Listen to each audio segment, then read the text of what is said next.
మా శ్రీధర్ అన్న గారు ఇప్పుడు వచ్చారు కాబట్టి శ్రీధర్ అన్న గారు కూడా అద్భుతంగా ఫస్ట్ నుంచి నాకు మంచిగా సహకరించింది కాబట్టి మా శ్రీధర్ అన్నకు కూడా నేను ప్రత్యేకంగా ధన్యవాదాలు తెలియజేస్తా ఉన్నాను ఇవాళ ఈ అవకాశం ఇచ్చినందుకు. కానీ అధ్యక్ష థ్యాంక్ యూ వెరీ మచ్. నాకు ఈ అవకాశం ఇచ్చినందుకు, ఇంటరప్ట్ చేయకుండా మీరు కూడా ఇచ్చినందుకు చాలా ధన్యవాదాలు. కానీ నేను మాట్లాడినప్పుడు అధ్యక్ష కౌశిక్ రెడ్డి ఒక్కరు మాట్లాడితేనే సీతక్క 2 సార్లు లేస్తుంది, ఆదిశీనన్ ఒకసారి లేస్తాడు, ఐలన్న ఒకసారి లేస్తాడు. ఎందుకు అధ్యక్ష అని చెప్పి తెలియజేస్తూ మరి అవకాశం ఇచ్చినందుకు నాకు ధన్యవాదాలు. అధ్యక్ష ఆయన ఎట్లా పడితే అట్లా అంటే ఎవరు ఆయన ఇష్టం ఉన్నట్టు మాట్లాడుతుంటారు కాబట్టి మేము మంత్రులుగా కానీ ఇక్కడ నుంచి కానీ తప్పకుండా రెస్పాండ్ కావాల్సినటువంటి అవసరం ఉంది. అధ్యక్ష ఈరోజు లైఫ్ స్టైల్ గురించి మాట్లాడినప్పుడు వైఎస్ఆర్ గారి భవన్లో అన్నారు, అది గవర్నమెంట్ భవన్. నేను నా కోసం కట్టుకోలే, గవర్నమెంటు ఒక దళిత బిడ్డగా డిప్యూటీ సీఎం గారికి మరి కేసీఆర్ గారు కట్టినటువంటి ఆ భవనం ఇచ్చారు. వైఎస్ఆర్ గారు కట్టినటువంటి భవనం నాకు ఇవ్వడం జరిగింది. అది మినిస్టర్ క్వార్టర్స్ లాగా వచ్చింది అంతే తప్ప నా కోసం నేను ఆర్భాటం కోసం కట్టించుకున్నది కాదు. కాబట్టి అలాంటి మాటలు మాట్లాడేటప్పుడు అది 5 ఎకరాలు ఉన్నది కూడా అని నేను అనుకోవడం లేదు.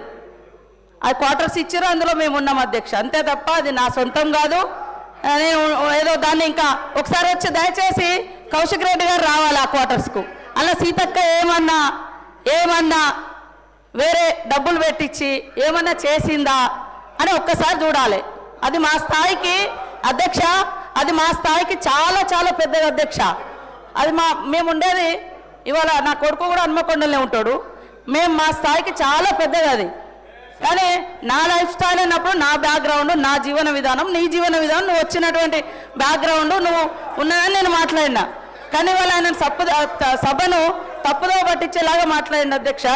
అదేవిధంగా ఆత్మహత్యలలో కూడా మీరు అధికారంలో ఉన్నప్పుడు ఈ దేశంలో నెంబర్ 2, నెంబర్ 3గా ఈ రైతాంగము పోయినటువంటి పరిస్థితి.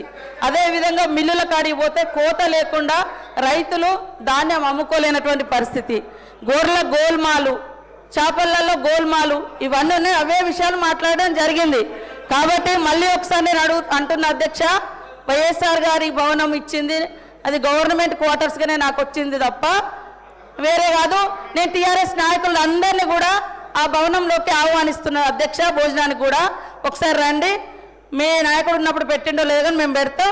మేమేమన్నా గవర్నమెంట్ సొమ్ముతోటి నేను అందులో పోయిన తర్వాత ఏమన్నా అదనంగా చేయించి ఉంటే అది నేను తప్పకుండా నా లైఫ్ స్టైల్ ఏదో మారిందని నేను అనుకుంటా. యాజ్ ఏ మినిస్టర్గా నాకు ఇచ్చారు, నేను అదృష్టంగా భావిస్తా ఉన్నా వైఎస్ఆర్ గారి భవనంలో ఉంటున్నా. కాబట్టి దాన్ని వేరే రకంగా డైవర్ట్ చేయొద్దని కోరుతా ఉన్నా అధ్యక్ష. మినిస్టర్ గారు సార్